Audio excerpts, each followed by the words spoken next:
कोल्हापूर महापालिकेतील कथित Kasba बावड्यात drainage pipeline न करता बिल वसूल करणाऱ्या प्रकरणात प्रशासक के मंजुलक्ष्मी यांनी 8 दिवसात दोषींवर धडक कारवाई करून जबरदस्त पावलं उचलली।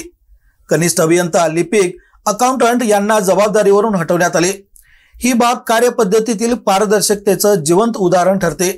दुसरीकडे इचलकरंजी महापालिकेचा कारभार मात्र संशयतेच्या छायेत झाकोळलेला दिसतो।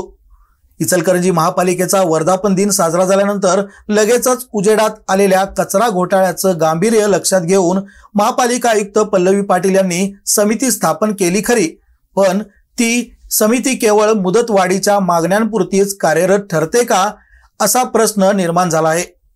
4 दिवसात अहवाल सादर करण्याचे आदेश असताना दोनदा 8-8 दिवसांची मुदत घेऊन आता तिसऱ्यांदा पुन्हा वेळ वाढवून घेतली आहे। या दरम्यान आरोग्य विभागाची 5 विभागात खाती वाटून कागदी खळबळ उडवली गेली, पण मुख्य मुद्दा काम झाले की नाही आणि त्याचे बिल का दिले याचं उत्तर मात्र अद्याप अंधारातच आहे। याच पार्श्वभूमीवर कोल्हापूर महापालिकेतील वेगवान निर्णय आणि इचलकरंजीतील तारीख पे तारीख या विरोधाभासाची चर्चा जोरात आहे।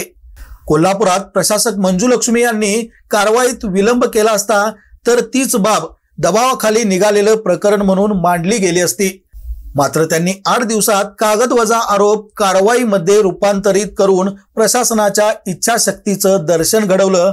मग प्रश्न आहे, इचलकरंजी महापालिकेत हीच तत्परता का नाही? समित्या, वाटप, मुदतवाढी या सगळ्या खेळामागे नेमकं काय साधलं जातंय? हे जनतेपासून लपवून ठेवण्यात कोणाचा फायदा आहे?